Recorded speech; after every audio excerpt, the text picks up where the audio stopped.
Hi everyone, good morning, good afternoon, good evening, depends where you are in the world. This is Dנון from Raising the Frequency in Israel, and I'm here again, how good is that, with Dr. Laszlo Boros, and we're going to speak about deutenomics and Melanin, which is something relatively new. And the more we wait or the more we try to dig in this subject, we find more information, very relevant information and important information for our health and how it works with mitochondria and with light and energy production. So that's why Dr. Laszlo Boros is here with us today to shed some light on the matter. Let's start.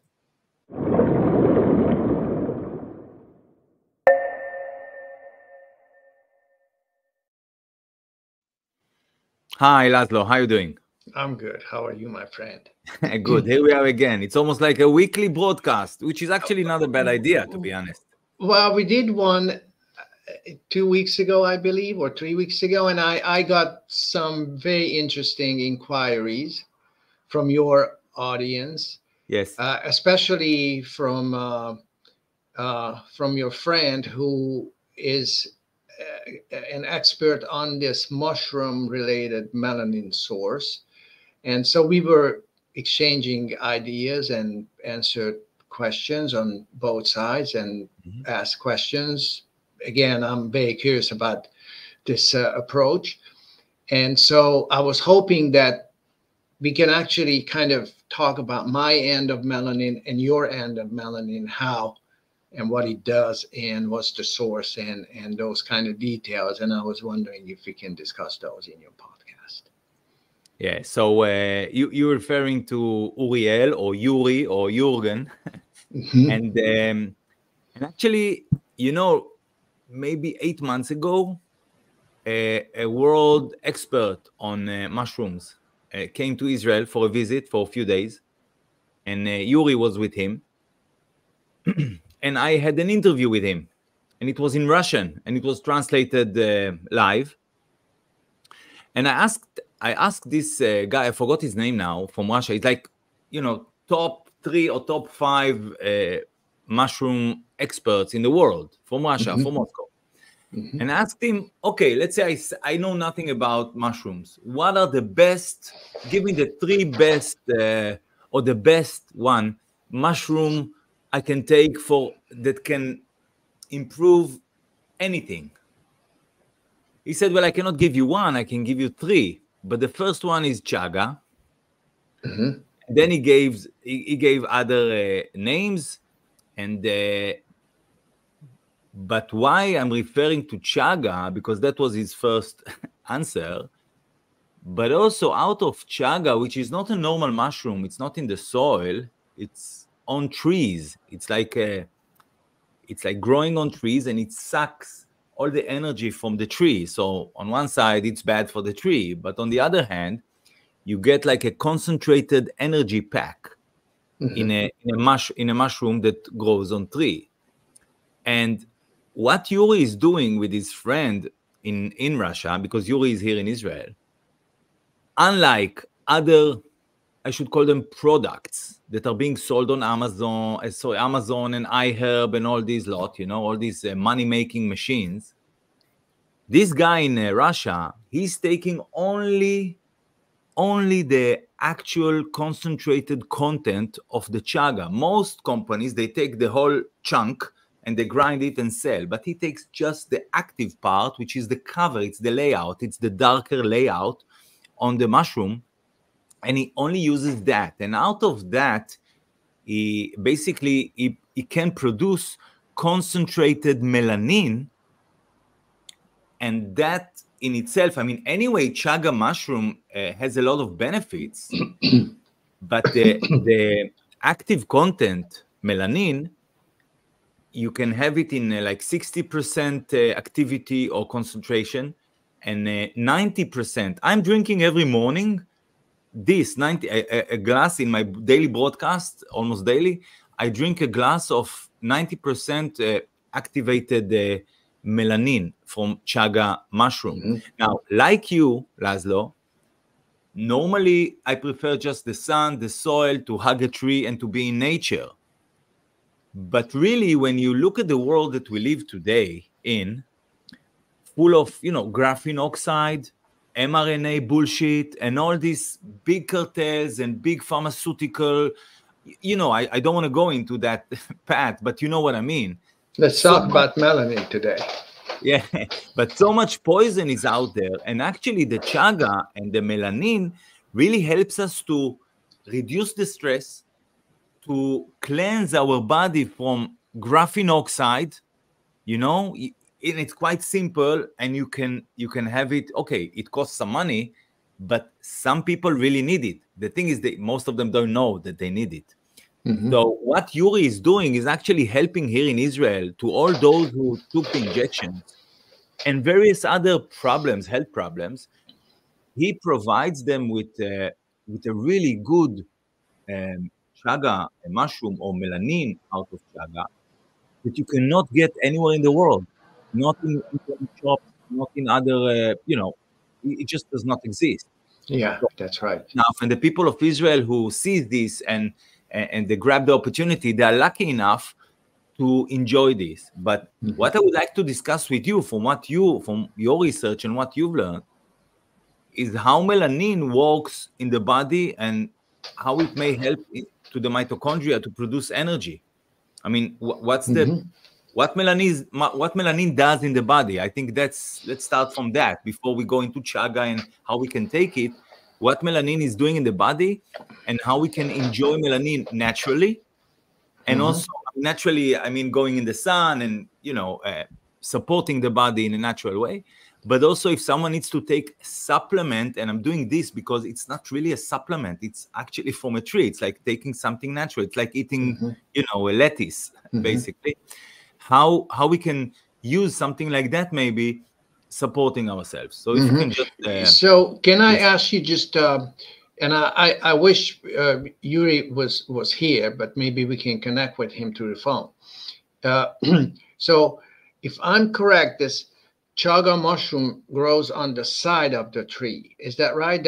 Those are the hard kind of outgrow.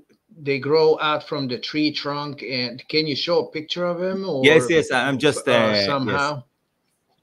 Yes, I'm on it. Because I have become interested in melanin, among other things, apparently, because melanin seems to be I see.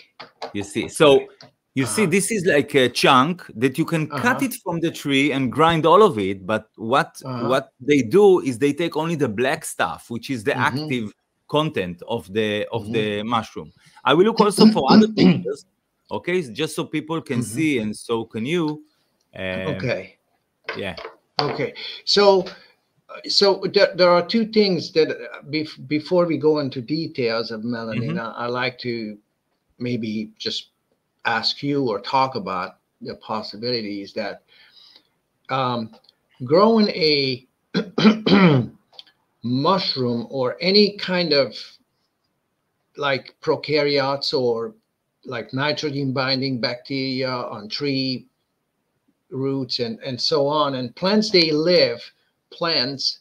including trees, they live in symbiotic relationships with other plants, mushrooms, bacteria, protozoans, you name it. Insects and so on.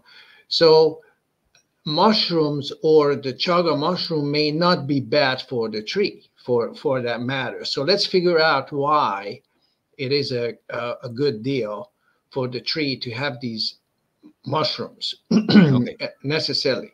Because symbiotic relationships in nature mean that they kind of live in a close biological unity of some sort, and they both benefit one way or another of the existence of the other species, in this case, trees and mushrooms. And the melanin accumulation on the surface of this mushroom layer is very interesting because it may help the tree and I'll tell you how and what's the possible scenarios there are. So hang on, just a quick one. Normally mushrooms, I totally agree with you, the symbiotic relationships between the plants, the trees, the soil, and various other things. So the mushrooms is like it's a whole new life. Oh, there is Yuri. Hang on, I call him again. Hang on. Wait.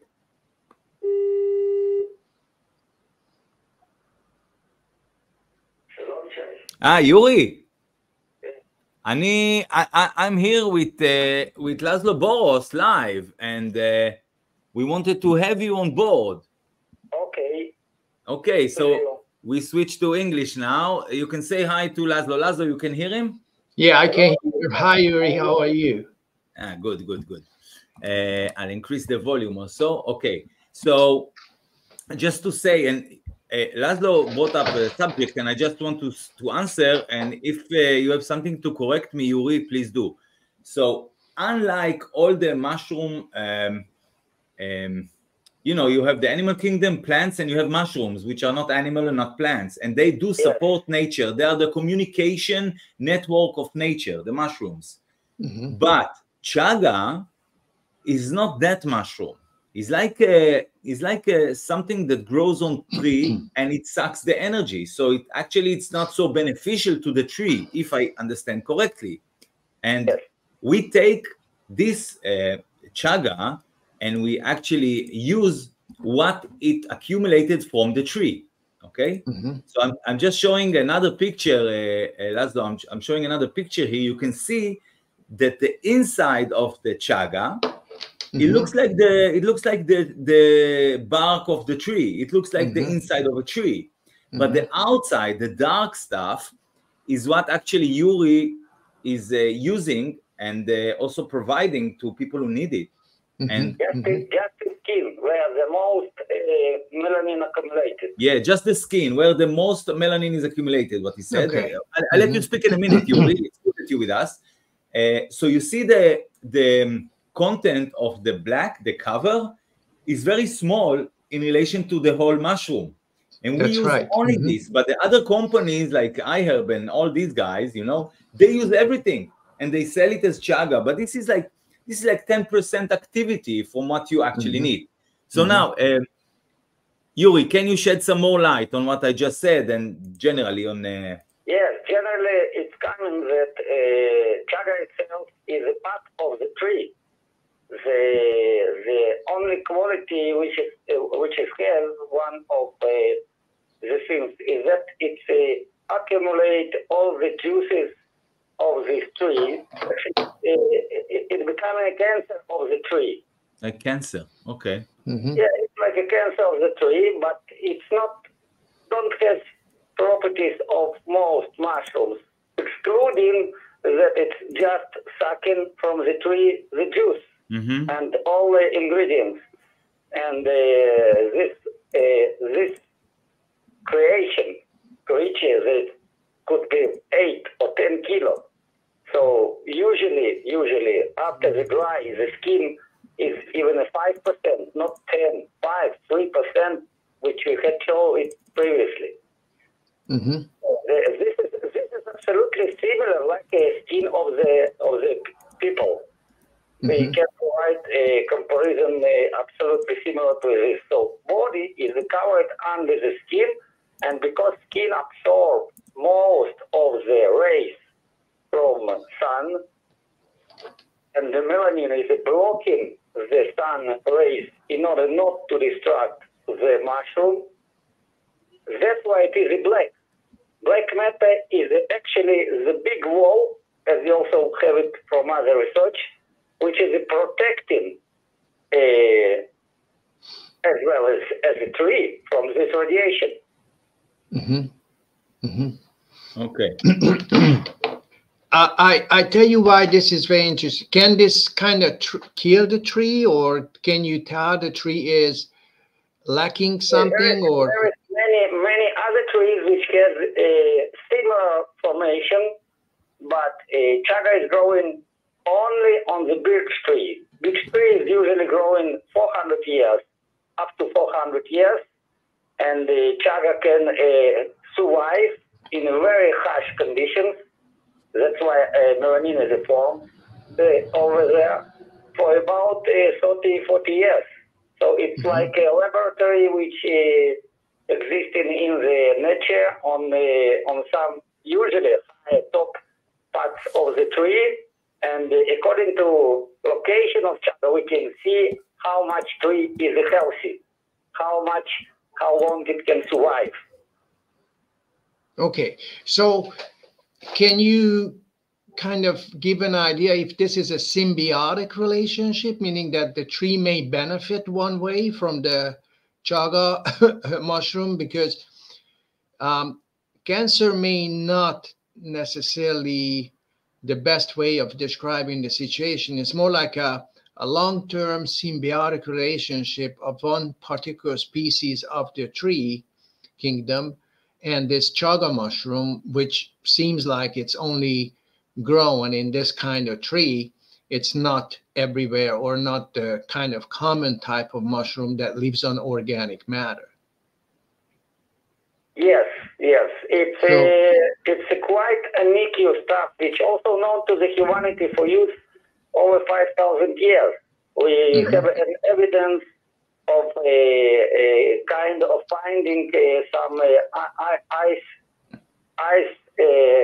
time man, which was found in Europe in ice, and he had a few mushrooms in his small pocket, including chaga. Okay, so we know this from ice ages. It's unique because chaga itself should choose the tree. It actually has also consciousness. The seed is not planting in the tree which has short type of life or absolutely healthy.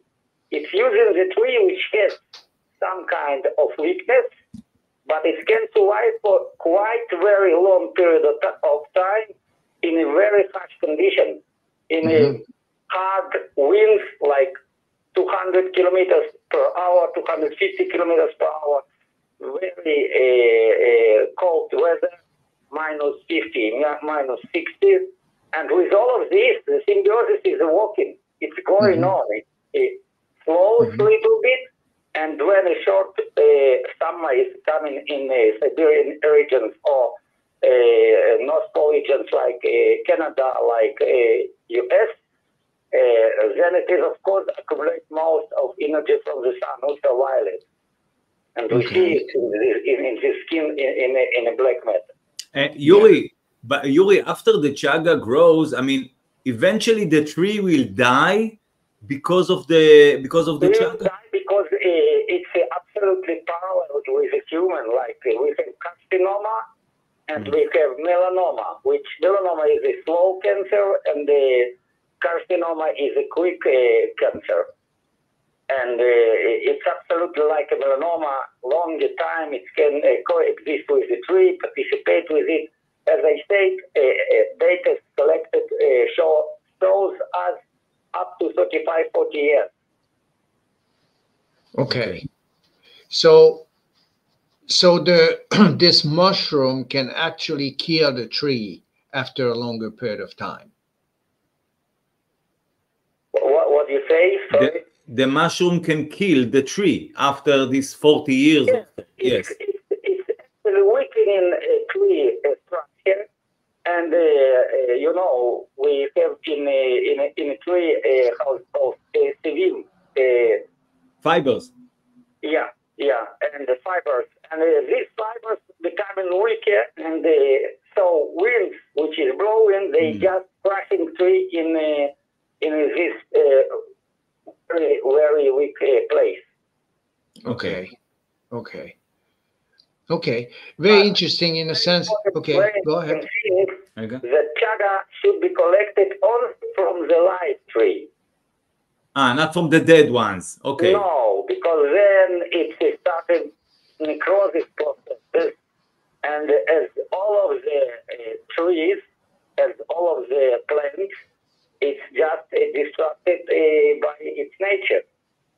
It's not standing, of course it's standing like 5, 7, 8 years in the nature still, but it's losing its qualities.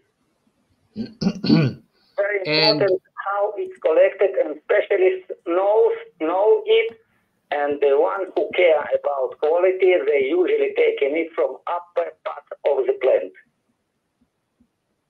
Upper part mean that from top of the tree, from the top part? Yeah. Like say 2 sorts of the tree, like over 50%.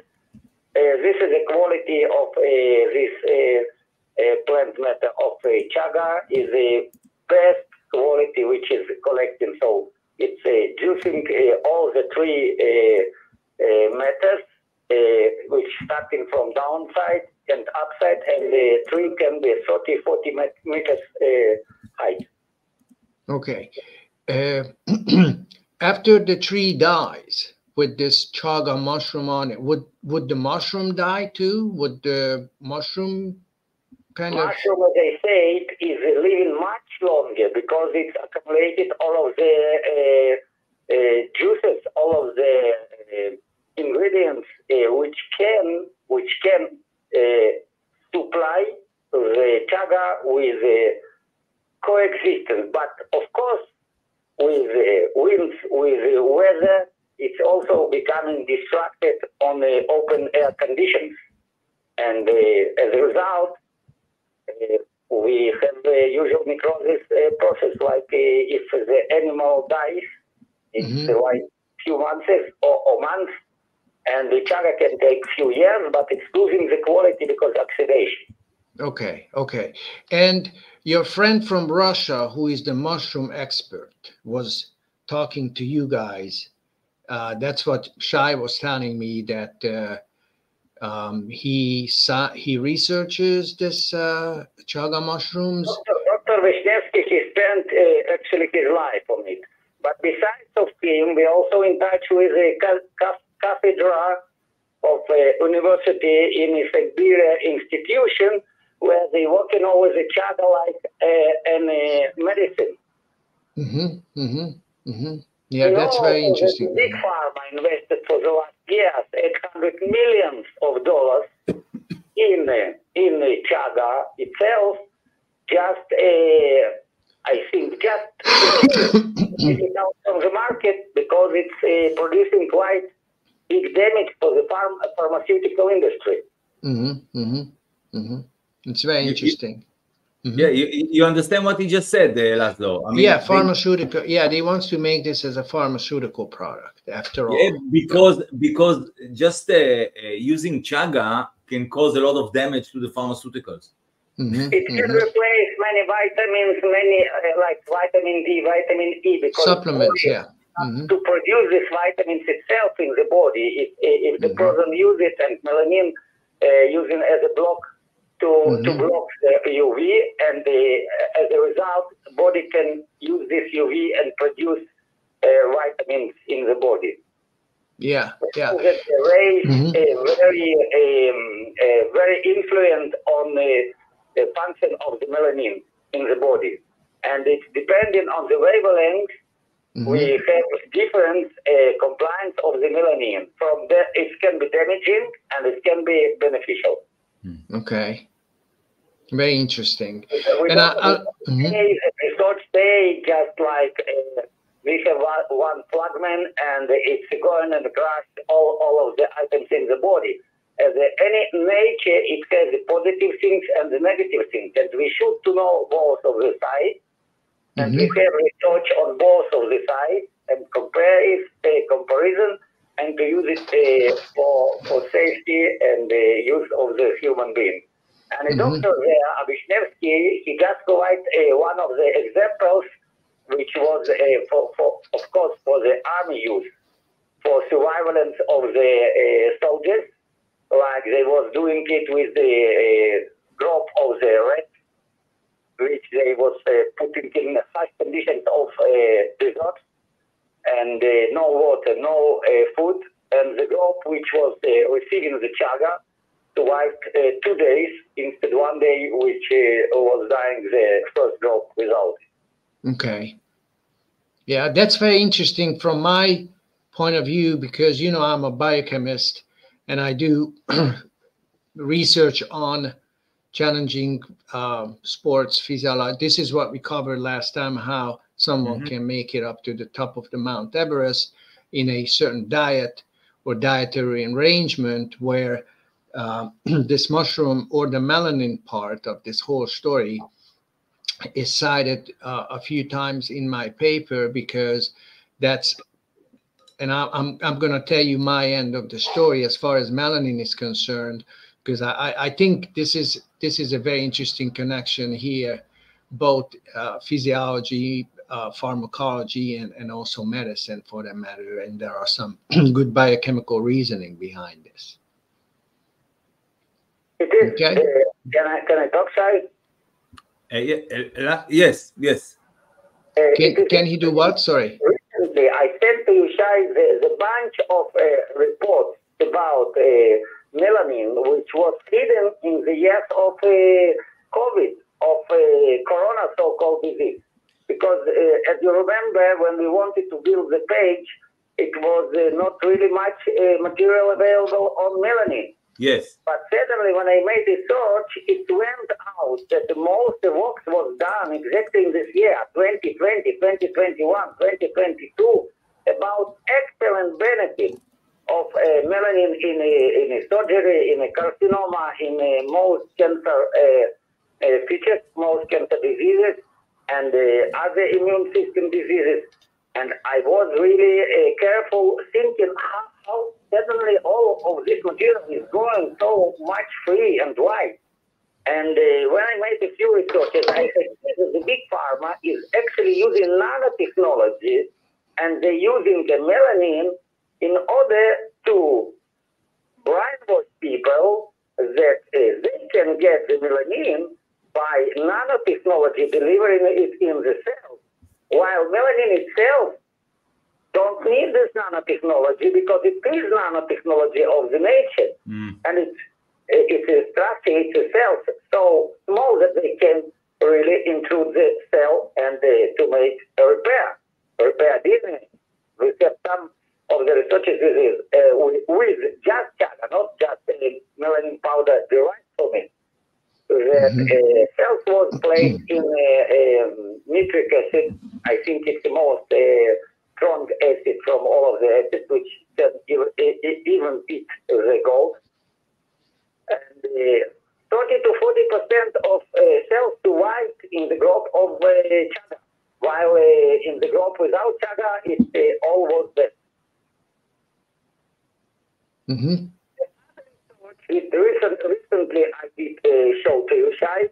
It was shown the breakthrough, which they really tried to talk about, because it can replace all of the sugar industry on which a lot of food industry and pharmaceutical industry built.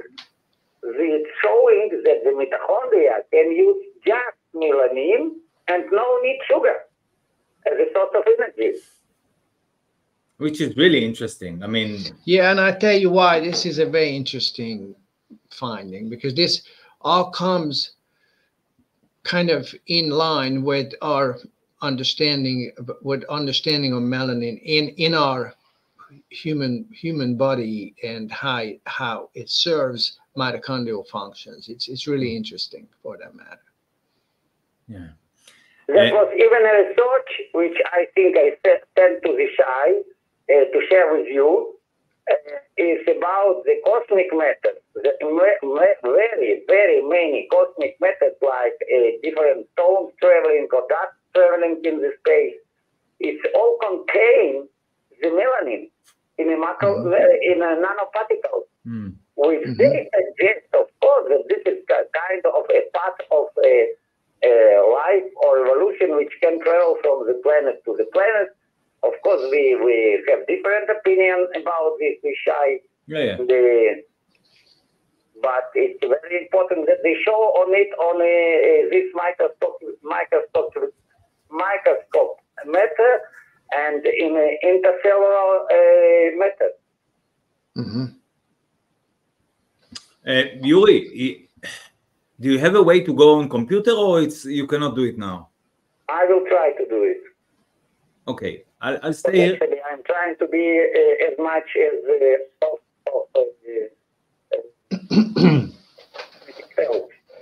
Now, Okay. I'll tell you my end of the story because I want to connect here. Especially there is no organic matter necessary for energy production when melanin is present. No glucose, no lactate, no other carbon, hydrogen, proton sources are necessary. And this is how our eyes are operating. This is why we cited in the mountain climbing paper melanin as the source of energy for accomplishing such sporting challenge. Now, let's start with the most simple scenario and just look at our eyes. The human eye operates with light. This is how we see and orient ourselves around in our environment, because the photons that arrive in our eyes, they have to stimulate certain neurocytes or nerve cells, which are modified cells, to generate a electric action potential or electric current based on light exposure. These are called the rods and the cones in our eyes. You probably heard about these. One of those cell types is responsible for color sight, and the other one is sensible or responsible for sensing light intensity, how strong the light that is come just to provide contrast for and shades and such. Now, to see shades and such changes in photon pressure.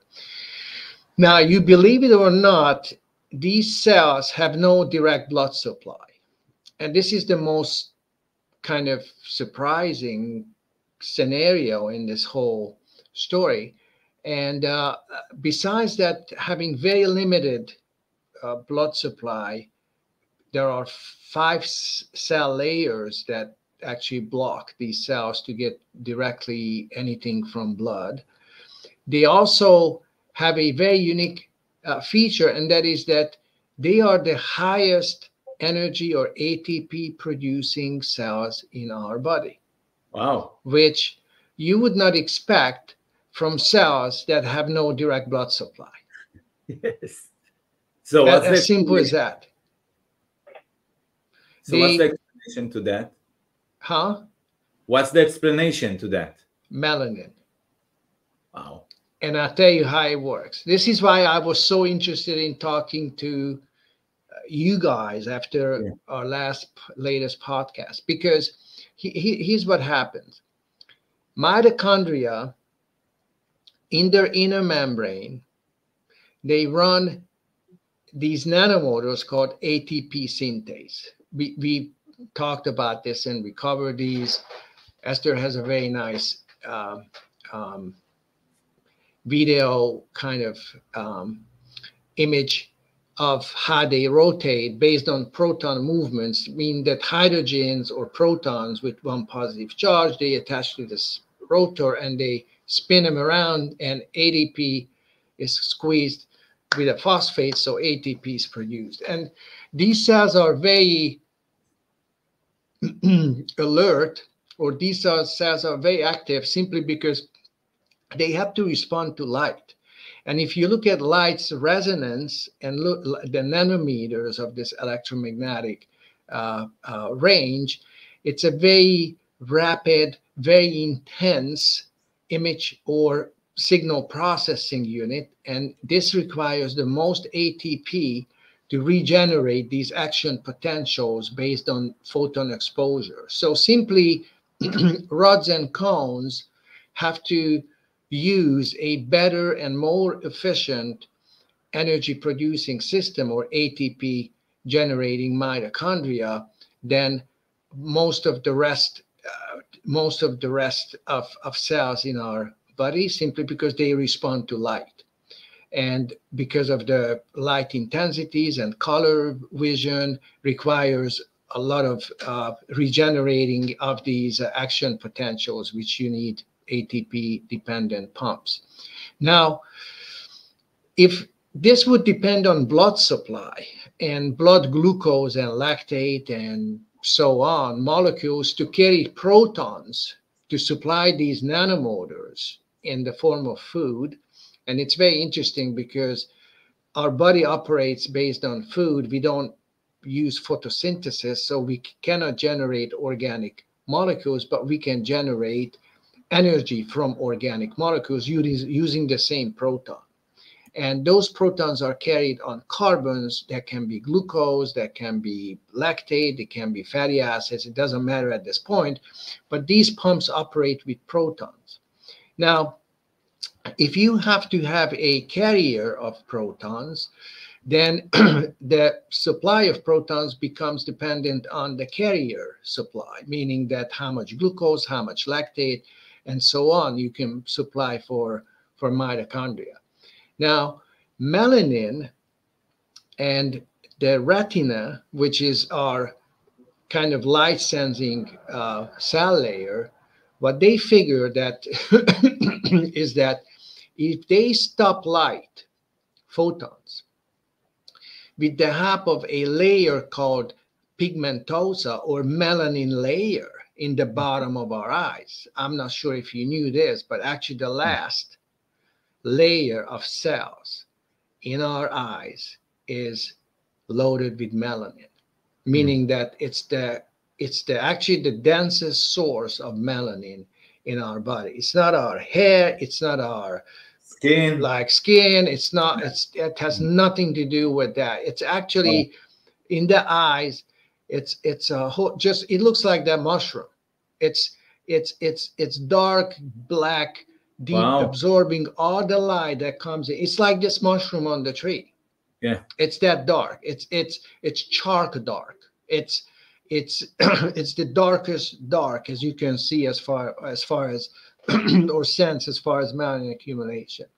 Now, you need two elements to run ATP synthase, and that is practically oxygen gas and hydrogen gas, H2 and O2.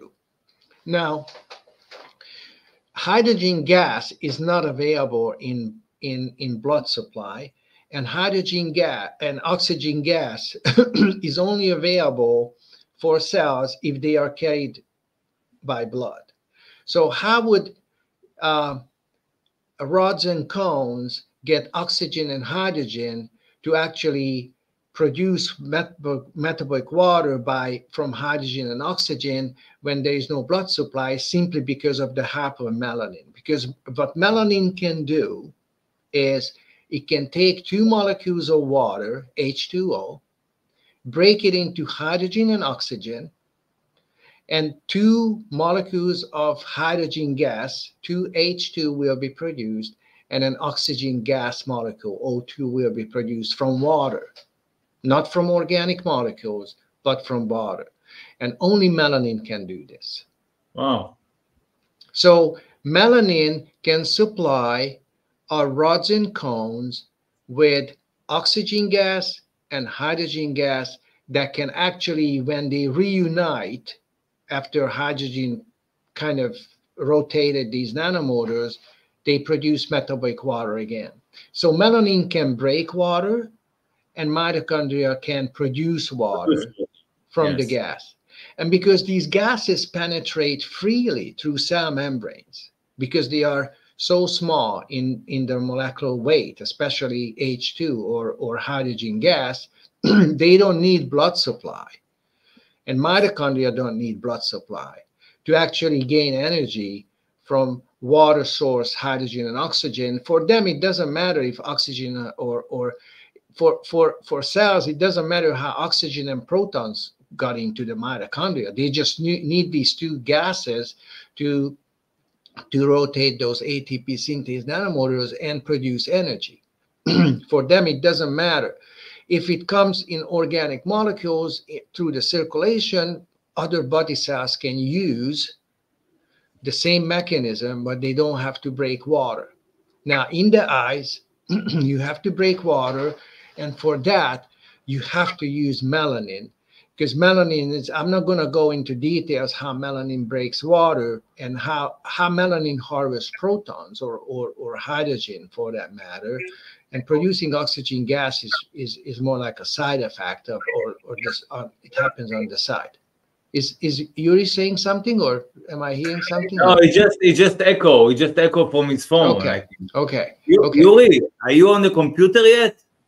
I call it to you back, Shai, because my battery is finishing on this phone. Okay, just answer me. Okay, but call on this landline. Okay. Let me see. This is 7373. Yes. Okay. Bye. Wait. Laszlo, listen, mate. Listen, what you just said is really interesting. I tell you why. This is now, I will tell you something from a totally different subject. And I'm thinking if we could combine these two subjects for energy creation, this is like, whoa. And now hear me out. You know, I'm just a normal dude. I'm not a professor. I'm not a scientist, but still something in my head works. Okay, I should say. So, you know, Shai, like, you have a very rational, straight approach. Yes, okay? Yes. You're street smart in a good sense. As well. Okay. Yes. You don't have to be sophisticated. You don't have to, you get the essence out of stuff. Yes, I do. And that's the most important, really. So, do you know the system which is called HHO, which is like hydrogen on demand, and it's taking water. They use it in cars, in engines, okay?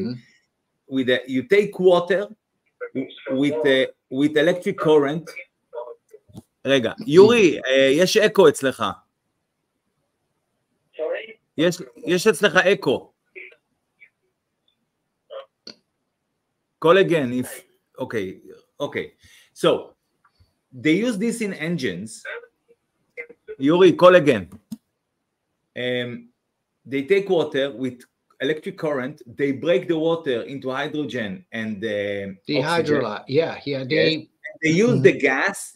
They take the gas into the carburetor. Okay, and basically the air that goes into the engine is now rich in oxygen and hydrogen.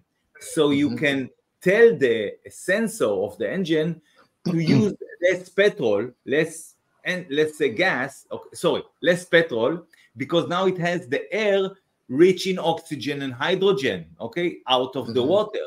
Now, what you just described is that melanin can do that. Yeah, that's right. Until now, it was a system in the car. And by the way, I have this system. I used to have it on my, I used to have a GMC, like a big GMC van. I take the system out, the hydrogen on demand system. I still have it. It needs some renovation and this. But anyway, this system exists. And what you're saying, Laszlo, is basically that the melanin can use as this electric current to break the water into hydrogen and oxygen. And I can theoretically take the gas into the engine and help the engine to reduce its petrol intake. So, because that's right. Because here's how God designed this planet. The most efficient, amazing. The most efficient way of producing energy is to unite an oxygen with a hydrogen. Yes. Okay, to produce water.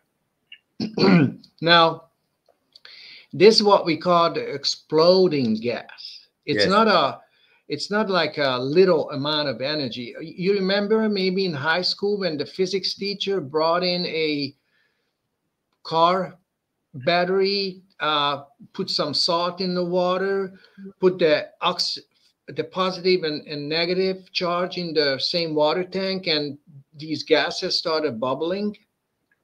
Yeah. And then you collected these oxygen and hydrogen gas into different, into two balloons.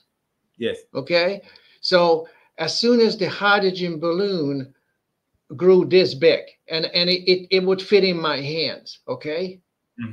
The whole class, only the hydrogen part, the whole class had to go down to the gym,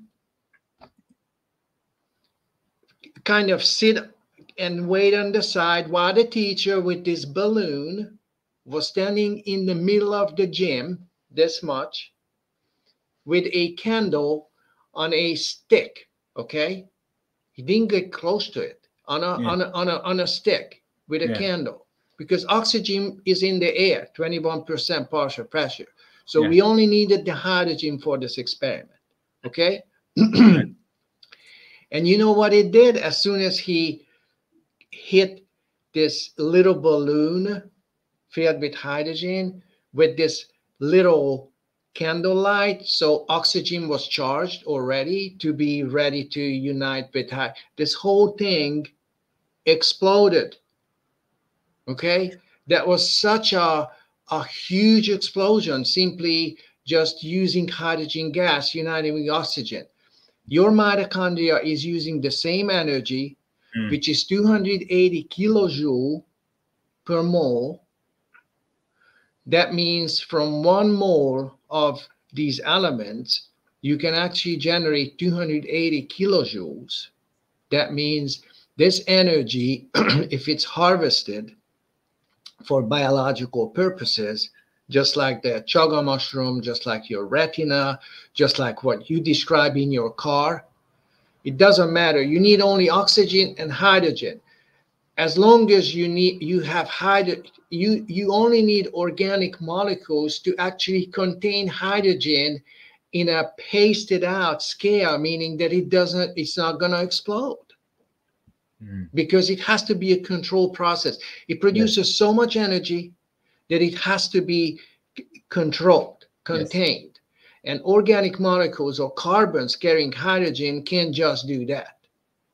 Okay? It's like more like you have to absorb hydrogen protons, attach them to another molecule so they don't react with oxygen that rapidly, suddenly, that efficiently. Now, in your car, you need this to actually help the engine to generate, explode, because in the pistons, what you do is you squeeze your gasoline and your hydrogen gas and your oxygen gas between your piston and your cylinder head. And that's when the spark comes. Yes. Okay? Yes. Excuse me. That's when your oxygen becomes elementary oxygen. The O2 breaks up into OO with 1 negative charge, and they will unite with a proton or a hydrogen and produce all this energy, practically explode.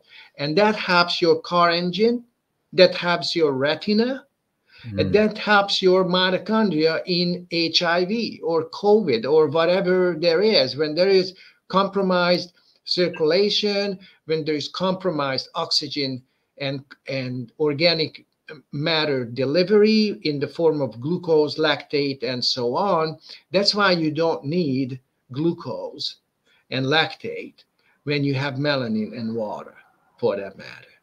So what's your stand now, Laszlo? I mean, I know we spoke, I don't know, a couple of weeks ago, let's say, and we communicated via emails with all the links that Yuri has sent.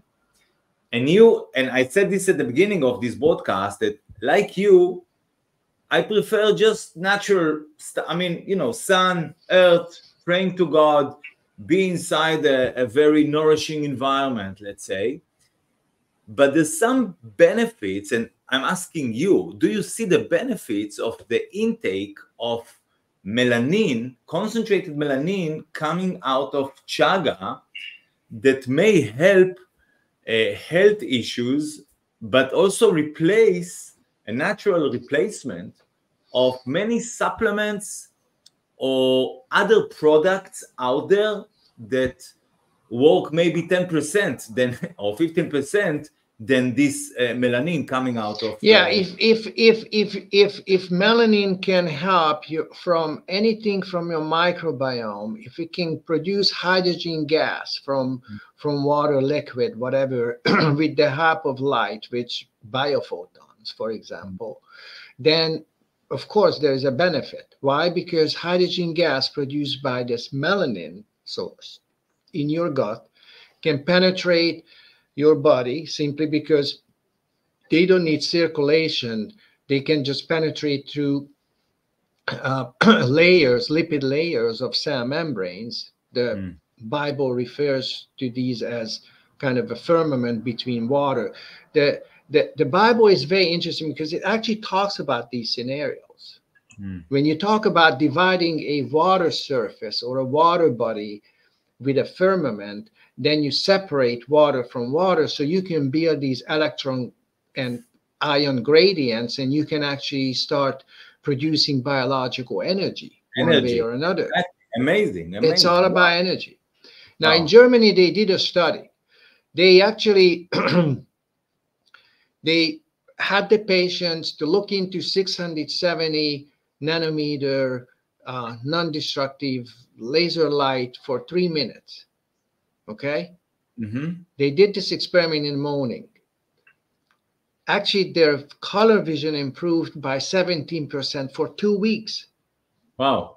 I mentioned this study last time, I believe, but let me reiterate this whole scenario, okay? But hang on, no damage whatsoever? No damage to the eyes. No, the intensity, the light intensity was practically just to stimulate these cones and rods using melanin and light to produce oxygen and hydrogen from metabolic water that is produced in the morning after ketosis, after an overnight fast with low deuterium, because you start burning fat during the night, and fat is low in deuterium, so your metabolic water in the morning in your eyes have less deuterium, so photons can break that water easier for rod and cone operations. If they did the experiment in the afternoon after the patient ate the McDonald's shit, whatever, you know, the hospital food, whatever, you know, bread,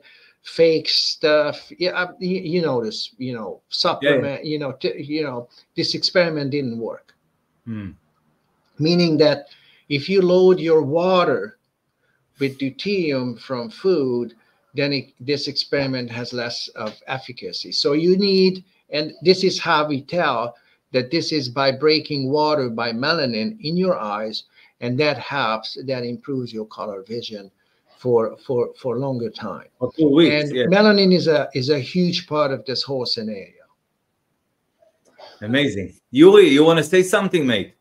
Yeah, just following in the current research, which you also have it from Sweden, which was made on chaga melanin in 2017. So people cannot say like it's only Russians coming and we don't accept it and we like other scientists about it. We know that lots of scientists did write works about it. So they claim that in their work they received 2 types of melanin in the chaga because it's very hard to extract out. It needs higher temperatures because it's like in Pandora box. It's hiding itself. It do not want to get out. So one of the types is eumelanin, and another one is DHN type melanin, which is actually, they claim, is not organic, but mineral. Okay. Actually, this meaning that like an accumulator, which is used in the car, this is way body can use a supply of melanin for the body to produce energy without any sugar, without any sugar consumption and the side effects of glucose. Okay. What we also can take into account that if I understood right, we don't need even a water supply for this purpose because melanin makes this work by cracking water into hydrogen and oxygen and making opposite process. And I think this was completed with the experience of these Russians on their rest, which didn't receive no water, no food. And still, but you need light. Very harsh conditions of the desert and 40-degree hot. But you need, right. Laszlo is saying that you need light. You still need light. Even without water and food, you still need light. Yes, yes. of course. But you know, we have light. You see how tricky this is? You can actually break water, then you make water by mitochondria, then you can break it again. You can actually use it again for ATP synthesis, and the energy input is only light. Light. One more thing, Shai. Who did use melanin extracted from chaga? Yeah. Did report that their hair fall stopped by 50% at least. So this meaning that in a follicular of a hair, a big part takes melanin for our hair. Yes, you understand, Laszlo. I mean, people who had hair loss after consuming melanin from chaga, the hair loss stopped. Yes, makes sense. Exactly. It's like you can say, even if you maybe correct me if I'm wrong, but if you have some skin issues, and if you take melanin from chaga, also the skin issues may start to repair themselves because you take melanin and you need it also for the skin. Yeah, any process that improves hydrogen gas production in your body that is low in deuterium, and I assume it is, and it has to be because it can only break oxygen hydrogen bonds. It's not very efficient breaking oxygen deuterium bonds. You are a winner for that matter. And that's again, this is like this is biohacking. I mean, in a good sense, not the bad we are all biohacking. hackers here. Okay. Yes. I don't give much about mainstream shit. You know how we are, of course, brother. This is like really serious stuff, you know, because it's like it's also in the Bible, and we speak about it, and you do the research about it. And Yuri is bringing up the new content related to melanin and how it works with mitochondria and obviously light. And this conversation is fascinating. It can go it goes on and on. I'm just thinking, okay, what's the next step? I mean, can you, Laszlo, let's say Yuri will send you, let's say 2 packets or whatever, it doesn't matter the number, but one of higher concentrated melanin from chaga and maybe another one medium, although you can do it also only with the higher concentration of melanin from chaga. Is there tests you can run on it? I mean, is there something that you can do with it? Or maybe listen, let's discuss this in another podcast or just let's decide this through email because I have to go now. And thank you very much for your time. Thank you so much for your inputs. Sure, amazing. Thank you very much. This was very helpful to me. This makes a lot of sense. And there's a lot of mechanisms that we can link through deutenomics and biblical reading and understanding these concepts and principles. And so let's email those scenarios and let's see what evolves. Thank you, Dr. Laszlo Boros. Thank you very much. Listen, I close the broadcast. Can you stay 1 minute? I just want to ask you something. Okay. Excellent. Thank you, Yuri. Thank you very much, mate. It's one question to Mr. Laszlo. Yes. Maybe he will think about apply his method of using the fat of animal together with melanin, and to see maybe it provides kind of booster, which one thing strengthening use of other by the body. Yeah, there is definitely there's a boosting effect, like in cars, just what Shai described. You know, helping gasoline to be enriched with hydrogen gas and oxygen gas. It's practically breaking water to produce a very high energy source like gas supply for the engines. And this is why it's so hard to develop these hydrogen or water powered cars, simply because if there's an accident, if the hydrogen gas tank is damaged one way or another, then it's not just an accident, then maybe a few people get injured, but maybe the whole neighborhood is gone. You see? The whole planet. Okay. Yes. I see what you mean. Yuri, thank you very much. Laszlo, stay with me. All right? Okay. Yeah. Yuri, I'll talk with you later. Thank you very much. Well, bye-bye. Thanks. Thank you, Yuri. Okay, I close the broadcast and I'm back with you. Thank you guys for all of you who've been here and listening and being with us, thank you very much. Hope you find it interesting, at least as we did. See you in next podcast. Laszlo, stay with me. I'm back.